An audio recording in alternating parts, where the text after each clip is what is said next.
President Cleary, Dean Hosick, distinguished guests, parents, friends, relatives, graduating students of the School of Business Administration and Economics, I am pleased and honored to be here as your commencement speaker. Extremely pleased. As you've been told, some 20 years ago, I too graduated from this same school. When first asked by Dean Hosick to be your commencement speaker, I was honored, yet somewhat bewildered. What would I speak of or about? How could I relate to students graduating 2 decades later? In short, things have changed a great deal in the last 20 years, yet they haven't. I was surprised to find that your average age is not much different from mine was when I graduated in 1971. I was surprised to find that most of you have had to work to put yourself through school, as I did.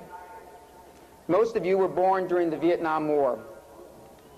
My generation was born at the end of the Second World War. You are graduating at the end of the Persian Gulf War, and I was graduated from college during the Vietnam War. You as students did the same things to get by as my generation did, and the same that all generations of all college and university graduating students have done since higher education became a necessity. We have all wondered, did we take the right classes? Did we have the right minor? Should or shouldn't we have changed our major? Should we have taken more stat? And on and on. Students have asked themselves these questions for generations. But the real quandary all graduating students have belies a more in-depth theme. Will these years we've spent laboring for a piece of parchment really make a difference out there in the real world? Will we be happy? Will we make a contribution? Will we be satisfied? Will we be content? Will we be successful? And for some of you, will we be rich and famous? I wish I could tell you that the School of Business Administration and Economics asked me to be its first commencement speaker because as one of its own graduates, I have all these answers. But that's not why I'm here. I can't give you any panaceas because there aren't any out there. Sadly, I do not possess this wisdom, but I do have a knowledge of accomplishing goals all against the odds. It is my enthusiasm I wish to share with you, and that is why I am here today, to share with you my enthusiasm and wisdom of what works to be a success not only in business, but in life. There are certain proven guidelines that I believe can be enormously helpful if you choose to use them. They work for me, and there is no reason why they can't work for you. Some of them will be easy to comprehend. Some others will require a little more thought.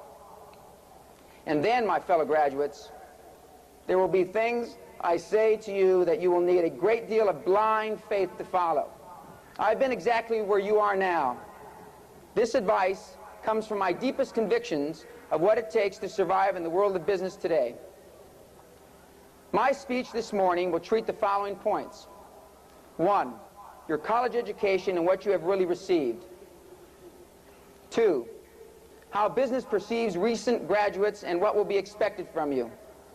3, how to use what you've learned to the utmost. 4, how to acquire the knowledge you don't have yet. 5, how to make what you've learned work for you. And finally, 6, real-life, concrete examples of what I'm illustrating. As many of you know, prior to attending CSUN, I was raised and educated just a few miles from here. When I started my education at CSUN in September 1963, I had no idea what my future would be. My idea of education was that it resulted in parties, drinking, and basically outlandish behavior. However, my education was interrupted by the Vietnam War. I entered the Army in June 1966 and served 3+ years. During my time in the service, I went through Officers Candidate School and was commissioned a second lieutenant. There were many men who served under my command. Some were my age, but most were older. My entire outlook on life changed during this period. I had the responsibility not only for my well-being, but for their well-being as well. It was at this time that I learned to value people's worth, their integrity, and their actions. Therefore, when I returned to CSUN in September 1969, I was no longer an inexperienced youth, but someone who knew what he wanted from life. I came back with a vengeance, taking an average of 20 units per semester, with 15 units during summer school, and graduated in January 1971 on the Dean's List. I thrived on it. I saw my professors as my equals, men and women who were there to assist me with my goals. It took many of the same classes. I took many of the same classes as you did, and yes, some of the same professors: Shirley Teeter, Saul Buchalter, Joe Buchwald, Fidel Soelev. Remember me well. Now let us look at what you have received from CSUN, and more importantly, the advantages I believe you have over your competition from other recent university graduates. You're receiving your degree from a good school with a fine reputation. In certain disciplines, you have national recognition. You have had good to outstanding instruction in many subjects. Except for a few of the top business schools in the country, you will be perceived to be on equal or better footing than those with whom you will be competing for jobs or new positions within the company where you already work. As your career unfolds, you will come to appreciate that you are definitely equal and usually superior to your competition. However, that realization of your ability will become evident only through time. Thus far, we have established that you are intellectually equal to or slightly better than a majority of those you will be going head-to-head with in the real world. Some of your superiority has resulted from the fact that you worked in business while attending CSUN, or you graduated with distinction. Bravo. But whatever the reason for your business edge, take it and make it work for you. Remember, you only need a slight advantage in life to be successful. Only a slight. A case in point is Las Vegas. There, too, you only need a slight edge. Now we will discuss what business expects from you. It has been my experience that employees are expected to be competent in many tasks performed, and especially well conversant in just a few. These few are the future roads to your success. The few, not the many. Nobody expects you to be a whiz kid at everything you do. But most seasoned managers expect to promote people that excel at something in particular. That is not to say that being the best in statistics won't get you put into personnel. But management looks for trends of excellence that they can fit into their corporate structure, their corporate strategy, not yours. How to achieve this level of excellence in a given endeavor is the question you must answer. Corporate America wants you to make their system better. Capitalism does work. Remember that. It is not likely that you will devise a better system than our forefathers. So stick with it and make it happen within the system. Let us examine what we have learned here at CSUN. It is only now, 20 years later, that I appreciate why you are given a bit of many individual disciplines within the School of Business Administration and Economics. Albeit, some of the courses are less than exciting. However, it is the exposure you need to be at least verbally aware. You will find out there is a great deal of OJT, on-the-job training. And from the dark recesses of your brain, bits of knowledge will spring forth at the most advantageous time. It will become apparent to your employer that you are a most valuable asset.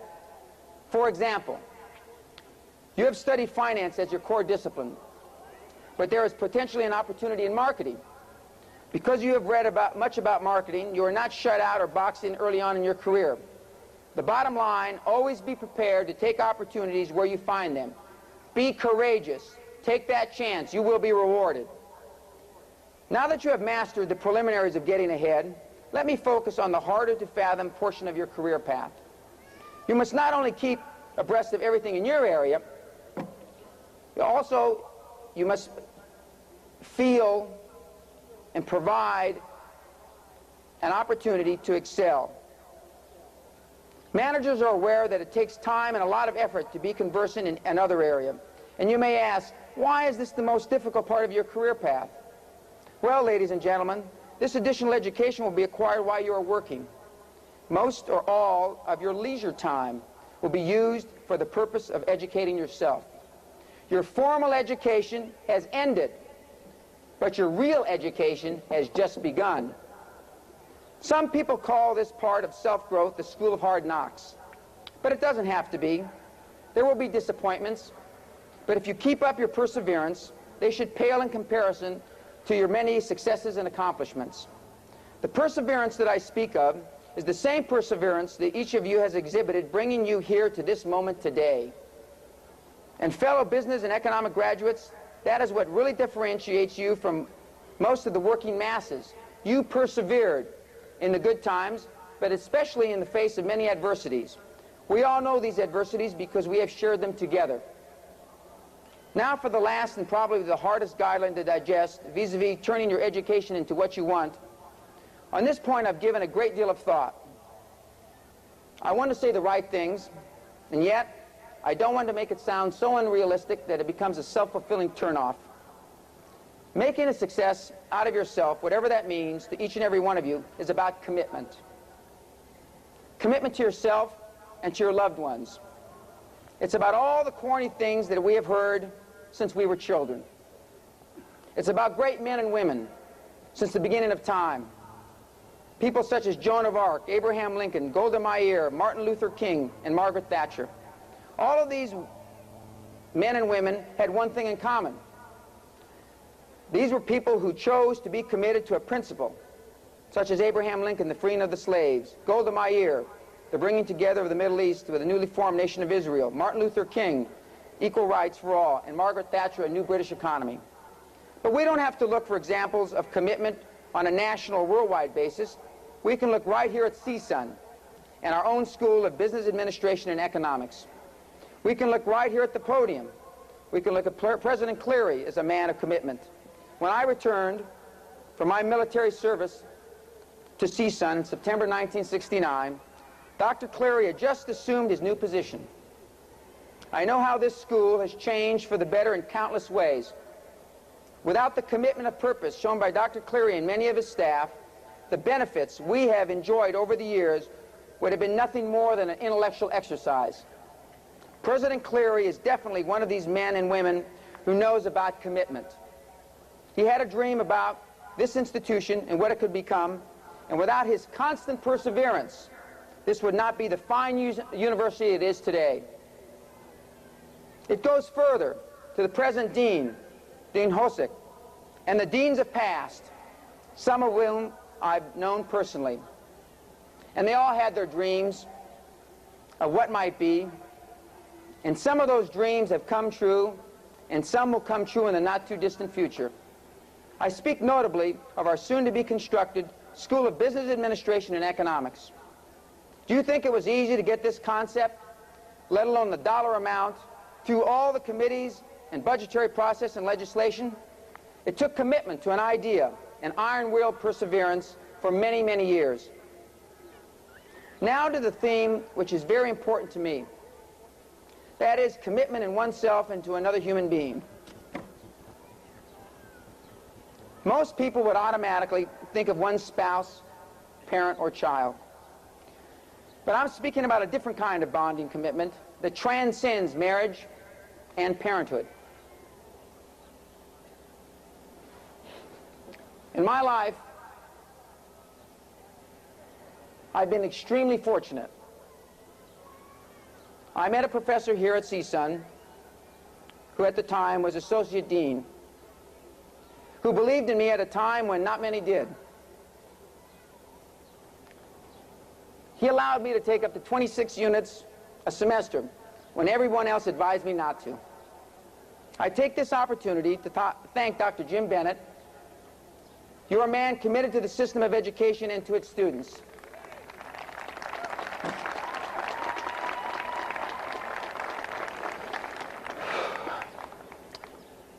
And then there was a man who actually could see my dream.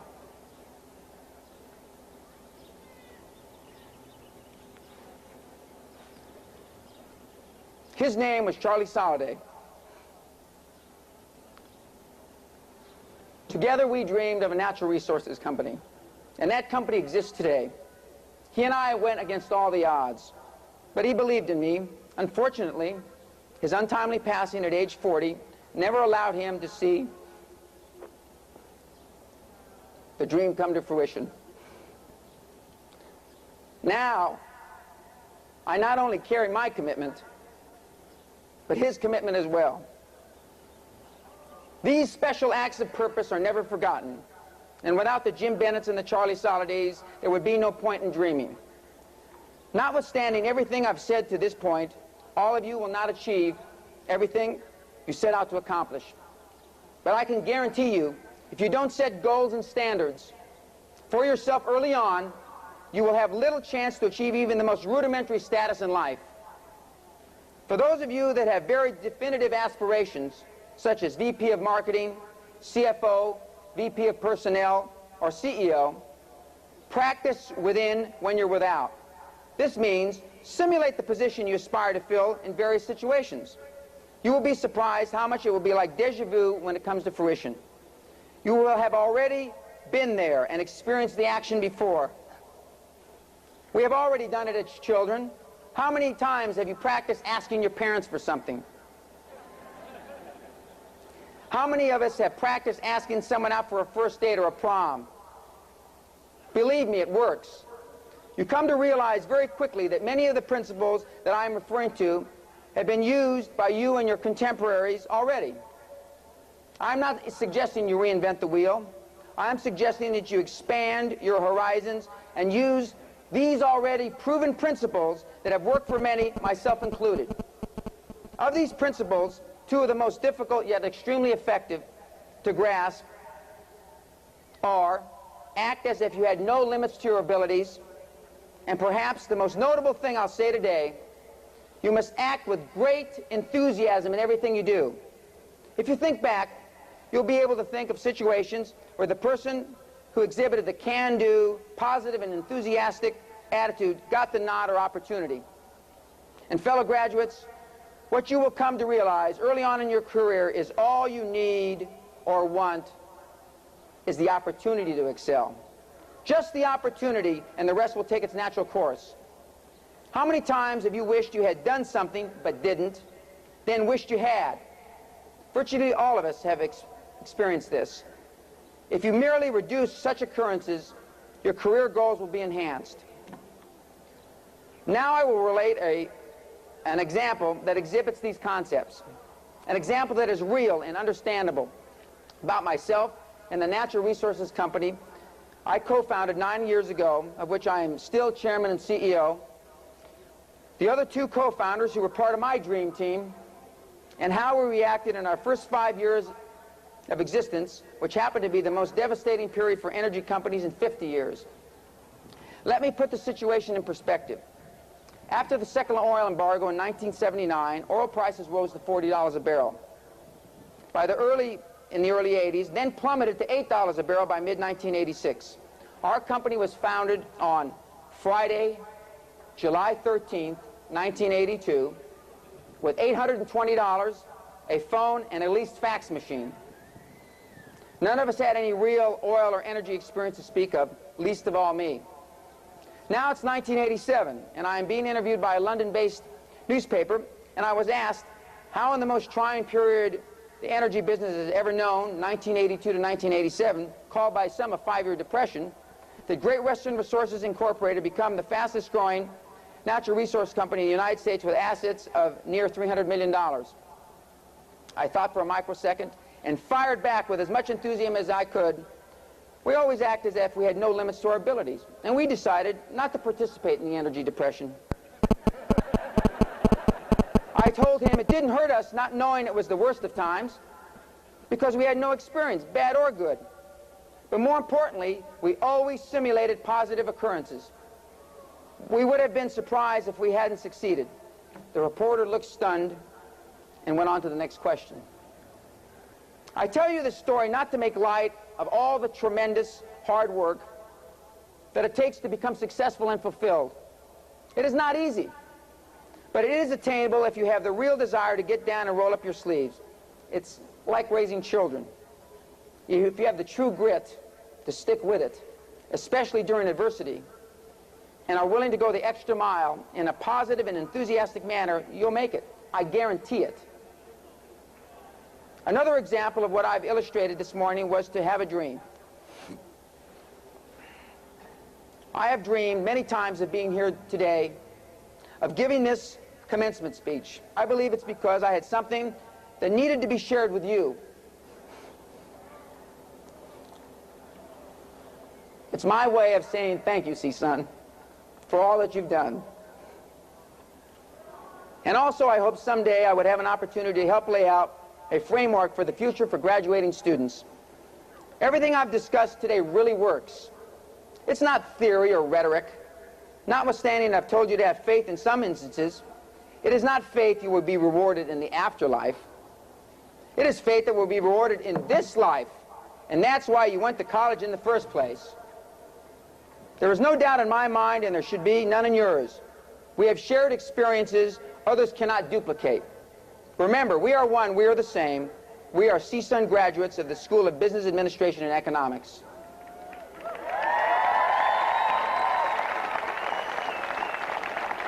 It is a basis for which you can build your own recipe for success. It has given me great pride and satisfaction to be with you this morning, to be here this morning, as your first commencement speaker for the School of Business Administration and Economics.